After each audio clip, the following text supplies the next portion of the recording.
Salut tout le monde, c'est la Eliana. Aujourd'hui on se retrouve pour une petite vidéo tuto où je vais vous montrer comment je réalise mes vitraux Disney. Parce qu'il y a pas mal de monde qui me pose la question, vu que c'est vrai qu'ils ont un aspect qui ressemble peut-être pas forcément aux vitraux qu'on voit sur d'autres chaînes. Et il y a déjà pas mal de tutos vitraux, donc je me dis je vais vous montrer ma façon de faire. Voilà, peut-être que ça pourra vous inspirer plus que les autres méthodes. Donc, du coup, j'ai choisi ce colo de Picsou. Je pense que c'est Picsou, je m'y connais absolument pas, mais voilà. Donc j'ai choisi parce que je trouvais qu'il était assez intéressant, il est assez gros, il n'y a pas trop de détails parce que à la base j'avais choisi un autre coloriage pour notre Disney Défi et il était tout petit, je me suis dit que vous alliez pas voir grand chose. Donc du coup j'ai choisi celui-ci. Donc pour commencer, en général, je fais le personnage en premier, voilà. Et le personnage, je vais le réaliser d'une façon ou d'une autre. En fait, j'ai deux manières de faire. Donc là, je vais vous montrer par exemple pour le bec. Je vais avoir deux façons de faire. Soit je vais faire du case par case très classique, comme on peut voir sur pas mal de chaînes. Donc vous voyez ce que je veux dire. On va faire case par case sans regarder l'ensemble. Et ces derniers temps, j'ai plus tendance à venir faire tout mon personnage un peu comme s'il n'y avait pas de vitraux. L'effet vitraux, je vais le faire en fait par la suite, vous allez voir. Donc là, je fais mon bec comme s'il n'y avait pas de case pour séparer. Et ça va surtout permettre, je trouve, de pas avoir trop le personnage qui se confond en fait avec le fond. Donc là, ça dépend vraiment. Je le fais pas forcément si le personnage prend tout le plan. Je peux le faire en vitraux. Là, il y a quand même un beau fond autour. J'ai peur que si je fais le personnage en vitraux, on le voit plus. Qu'il se perde un peu dans le décor. Donc là, c'est ni plus ni moins du dégradé j'allais dire en couche par couche. Non, pas en couche par couche parce que vous allez voir en une couche. On va dire une couche et demie pour les retouches, ça va être fini. Donc là, j'ai une pression qui est assez, on va dire, moyenne à forte. C'est toujours très compliqué d'expliquer la pression du crayon. Et j'utilise les polychromos, donc je trouve qu'ils vont très bien. Vous allez voir, je vais vous montrer après avec les luminances. On va faire une autre partie ensemble du colo. J'ai hésité à vous le faire carrément en Color With Me. J'ai jamais fait de Color With Me sur la chaîne. J'ai hésité, puis en fait je me suis dit c'est assez répétitif, je vais vous montrer... je vais plutôt vous montrer chaque élément distinctement, en tout cas quand il y a une différence dans ma façon de faire. Donc voilà, en général je fais tout le ou les personnages de cette façon, donc full crayon de couleur, vraiment chill, je regarde des photos de référence. Là j'ai une photo de référence pour Picsou qui me plaît pas mal, où il est habillé en rouge et vert. Je trouve que ça va bien, je pense que ça va bien ressortir sur le colo avec le gros trèfle au-dessus qui sera bien vert. Voilà pour le bec. Et ensuite, ce que je vais en faire spécifiquement, donc déjà je viens avec un crayon blanc venir accentuer mes zones blanches, normal, comme si je faisais pas de... C'est comme si ce n'était pas un vitraux en fait, pour le moment, c'est ça. Et ensuite, ce que je peux venir faire, c'est en rajouter un peu plus que ce que je n'aurais mis à la base. Donc je vous conseille de prendre un crayon blanc relativement gras. Moi j'utilise celui des Drawing, mais celui des Luminance ou des Prisma aussi fera très bien l'affaire. Parce que plus c'est gras, plus ça va repasser sur le crayon. Voilà. Donc là j'aime bien mon bec, il a été fait en 2 minutes, mais il est très bien, ça me convient parfaitement. Je vais vous montrer une partie de la manche, mais vous allez voir, c'est exactement pareil. Je vais venir faire comme pour le bec, c'est-à-dire que je commence mon dégradé vraiment normal, en fait, comme si c'était une manche classique. Ouais, je choisis de mettre mes ongles comme ça. J'aurais pu mettre le foncé seulement d'un côté. Donc là j'utilise les luminances, mais en vrai je trouve que sur ce papier quasiment tous les crayons vont bien. Enfin pas quasiment, tous ceux que j'ai testés en tout cas vont très très bien dessus. Là j'ai choisi les luminances pour le rouge parce que je trouve qu'ils ont des rouges qui sont vraiment magnifique.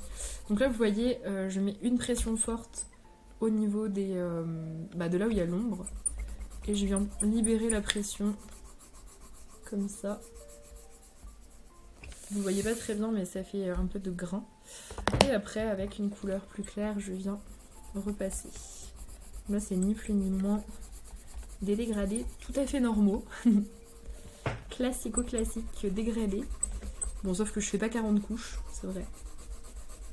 C'est pas mon truc les couches. Hop. J'adore les rouges d'illuminance, ils sont tellement éclatants, ils sont trop beaux.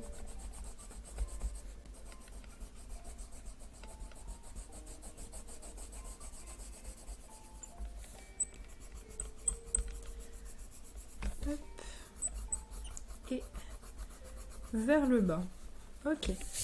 Ici, soit on utilise du blanc, soit on va utiliser un petit blender. J'avoue que j'aime bien le blender sur le papier des vitraux. Ils sont pas mal du tout. Donc c'est le blender de Caran d'Ache.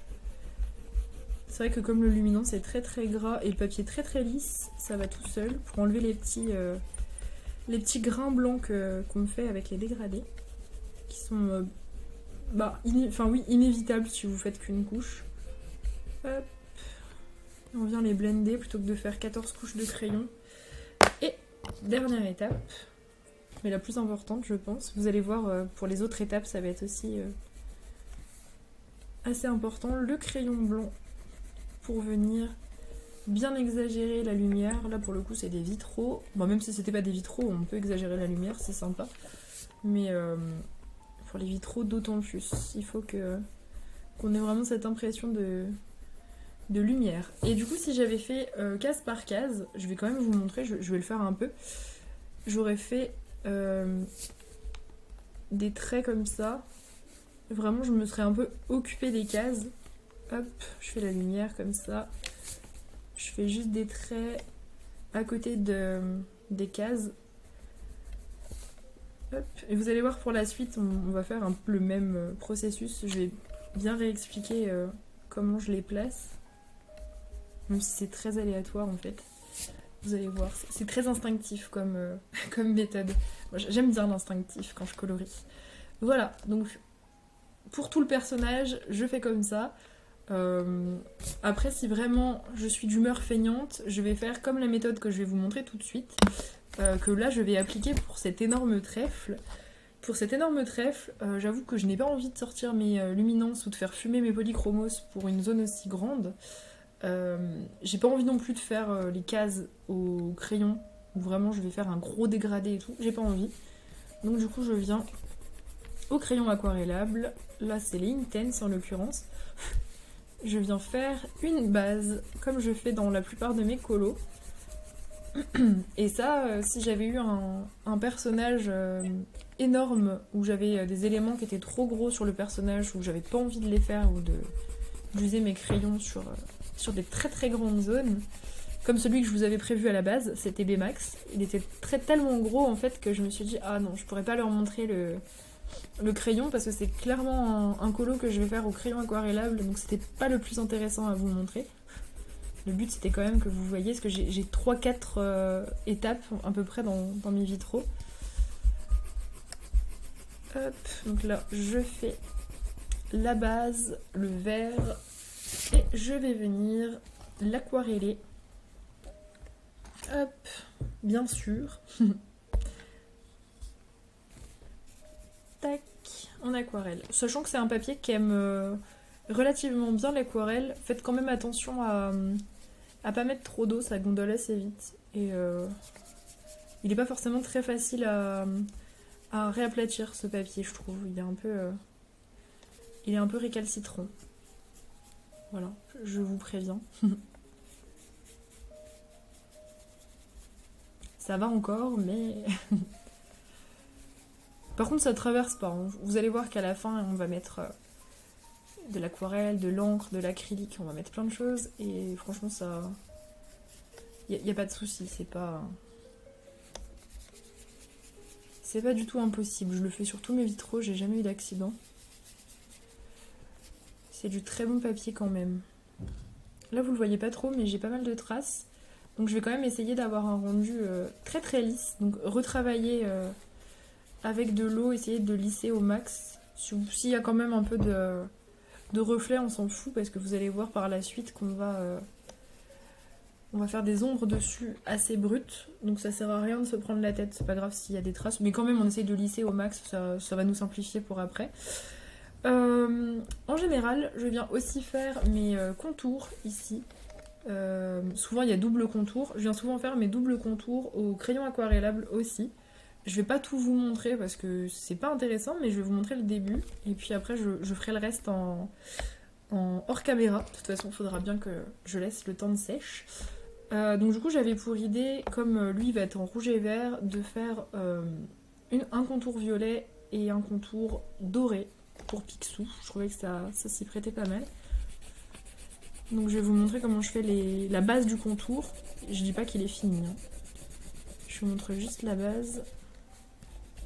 C'est archi simple. Et vous allez voir que... Ah, j'ai taché au-dessus, c'est pas grave. Vous allez voir que c'est très simple. Et après, quand on va faire des petites finitions dessus, ben, je trouve que ça suffit en fait. Moi, en tout cas, ça me choque pas. Hop, je viens aquareller. Je ferai partout pareil sur le colo. J'ai plus d'eau sur mon pinceau. Tac.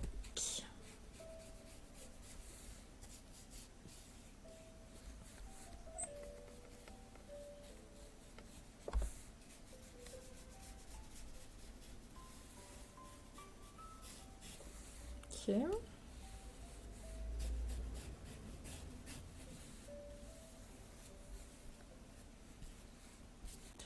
Ok. Voilà, donc je ferai ça partout. Et donc troisième étape, donc ça je vais venir le faire sur tous mes contours, vous verrez ça tout à l'heure, mais je vais pas le faire en direct parce que ça va être un peu long et un peu chiant pour vous. Ensuite ce que je fais, une fois que normalement mon personnage est terminé, mes contours sont terminés, je vais venir faire les contours carrément des vitraux. J'aime beaucoup travailler sur cet espace blanc, là je trouve que on peut faire des trucs vraiment cool et on peut s'amuser pas mal avec ça. Hop, donc je viens sortir mon aquarelle et on va venir se trouver une petite couleur. Pourquoi pas un violet? Ouais, pourquoi pas un violet? Hop. Allez, on est parti. Bon là, ça va être vraiment de la grosse tartouille. Ne vous en faites pas. N'ayez pas peur, parce que je sais que ça fait peur des fois. N'ayez pas peur de le faire, vous allez voir par la suite que tout sera rattrapable. Hein. Ne vous dites pas que cette étape-là, quand vous le faites, c'est moche, c'est normal. Hein. Vous allez voir que ça va pas être glorieux pour moi non plus. Là, on cherche juste une couleur d'accroche, on va dire, pour ensuite venir le retravailler à l'encre, ou pas, ou le re-retravailler à l'aquarelle, peu importe. Ou même juste pas le retravailler, hein. Si vous aimez ce que vous avez fait à l'aquarelle, c'est beau l'aquarelle quand c'est tout seul comme ça. Là j'essaie de pas trop déborder par contre sur ma deuxième bordure parce que comme elle va être dorée, il faudrait pas trop qu'il y ait de violet dans mon jaune. Ça va changer la couleur sinon. Mais si jamais vous prévoyez de faire une couleur très foncée sur le contour, vous pouvez faire la bordure avant et puis après vous faites votre contour foncé. Comme ça vous vous cassez pas la tête. Voilà, je viens faire ça tout autour. Bon, il y a des risques pour le colo d'en face, mais lui aussi il aura de la couleur, donc on s'en fiche. De toute façon, il est pas là pour que je le regarde, ce colo, il sera fait un jour. Voilà, donc je vais terminer hors cam toute cette... Enfin, je vais vous le mettre en accéléré, je vais faire toute ma base, vous allez voir, ça va être archi satisfaisant. Et puis après, on se fera on se reprendra pour tout ce qui est finition, travail avec l'encre, avec l'acrylique et tout. Vous allez voir, c'est fun.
Voilà, donc ma base elle est toute sèche normalement. J'ai le papier qui gondole un petit peu. Je vais vous montrer du coup comment je viens retravailler après à l'encre. Donc j'ai sorti plein d'encre. En fait, je fais souvent ça. Je sors un peu tout ce qui pourrait correspondre à l'idée que je me fais du colo. Donc je préfère en sortir trop et pas avoir à retourner dans ma caisse, on va dire, pour aller chercher à chaque fois les encres. Donc là, je vais prendre un vert très foncé et je vais venir faire des ombres assez brutes sur le trèfle. Et là, vous allez voir que l'encre, ça va lisser les ombres que vous aviez fait en fait sur... ça va lisser la base en fait. Je vous avais dit tout à l'heure de faire quand même attention à ce qu'il n'y ait pas trop de traces quand vous faites le crayon aquarellable. Mais là, vous allez tout lisser en fait si vous avez fait des traces. Voilà. Moi, c'est mon cas. Là, je vois qu'il y a beaucoup moins de traces. Hop, un petit coup avec du noir pour que les ombres soient un petit peu plus marquées.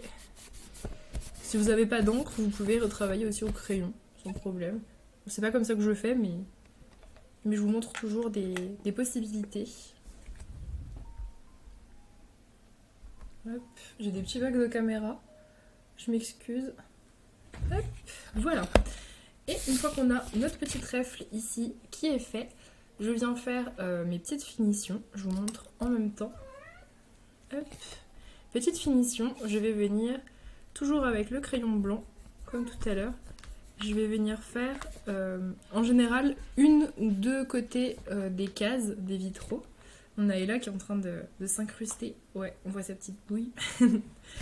Voilà, donc là où je veux que ma lumière ressorte le plus, donc là sur l'extrémité du trèfle, je viens faire ma petite lumière blanche, tout simplement. Un petit coup sur une autre face.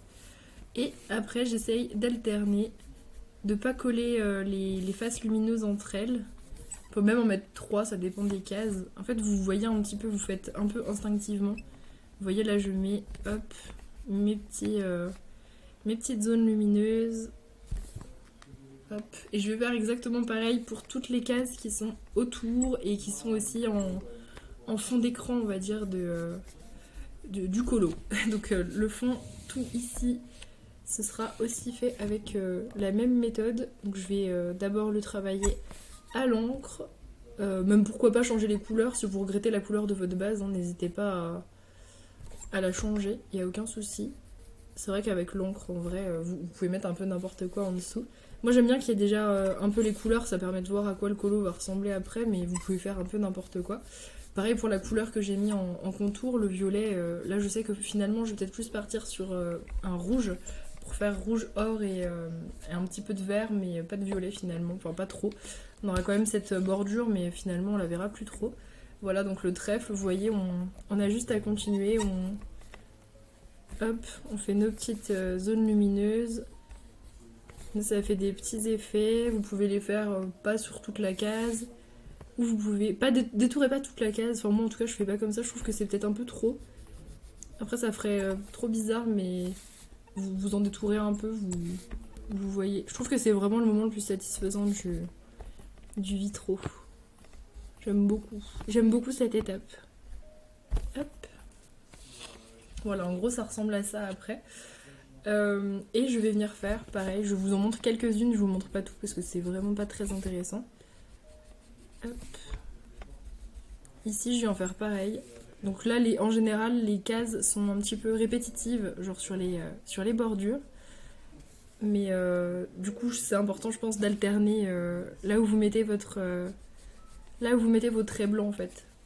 Parce que vous voyez si je les mettais tous dans le même sens ça ferait très répétitif.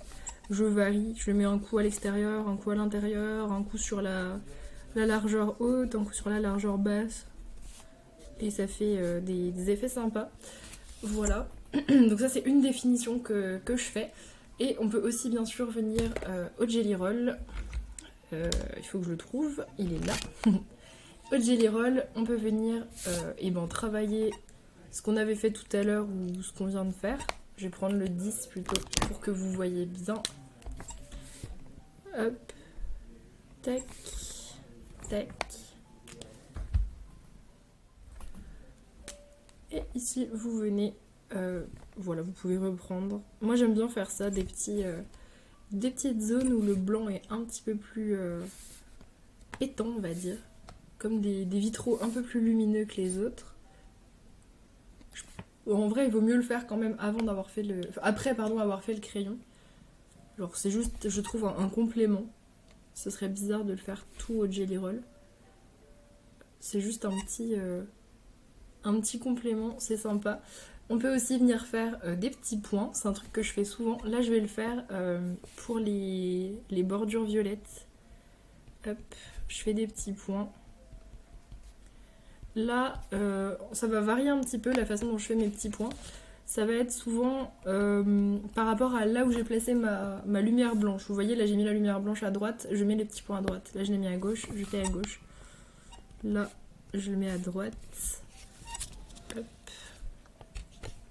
Et ça, je peux le faire sur toute ma bordure. Enfin, c'est simplement pour qu'elle soit un petit peu plus décorée, un peu plus sympa.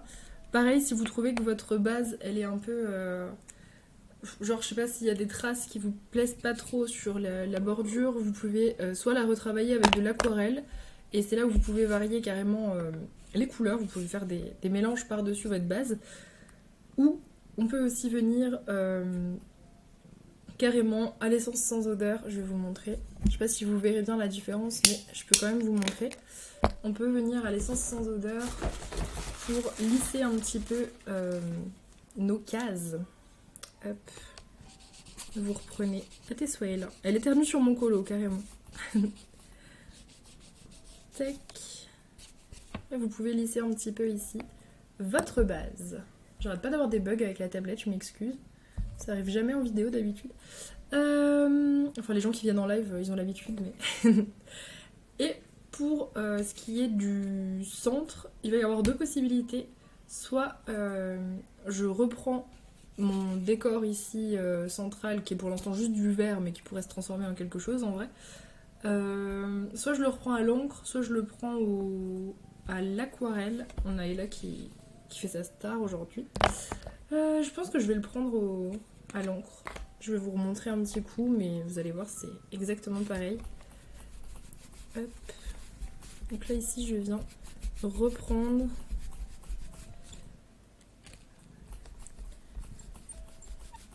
Il y aura finalement un petit peu moins de vert que prévu. Vous voyez, mon aquarelle verte, elle va carrément disparaître. Juste parce que j'ai changé d'idée sur le fond, mais elle m'a surtout servi à accrocher en fait l'encre. Je trouve que ça accroche beaucoup mieux l'encre Distress sur l'aquarelle. Mais vous pouvez le faire 100% à l'encre aussi, hein, ou 100% à l'aquarelle. Moi ça va dépendre vraiment de mes inspirations, de ce que j'ai envie de faire et tout. Je vous en parle parce que c'est quelque chose que je peux faire sur certains colos, de le faire juste différemment. Là je le fais comme ça, mais franchement, il n'y a pas de méthode mieux que d'autres, c'est vraiment comme vous le sentez.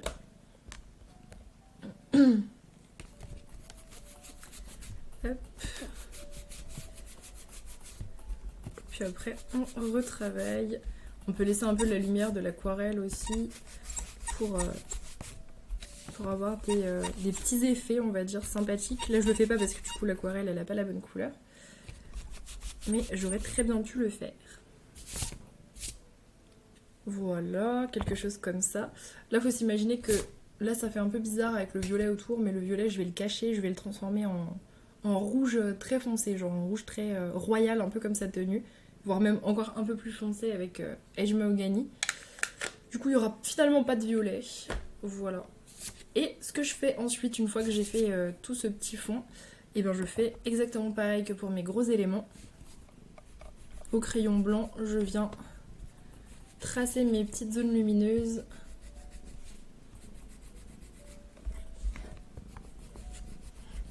Pour distinguer les cases un petit peu mieux et créer de la lumière. Ça vous permet aussi de cacher la misère s'il y a des zones qui sont pas très bien réussies selon vous.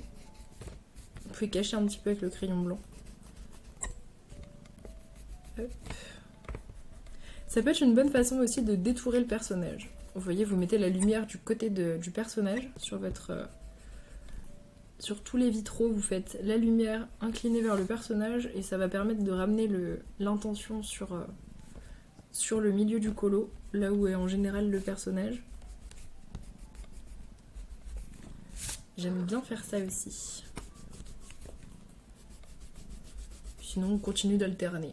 On fait un peu comme on veut.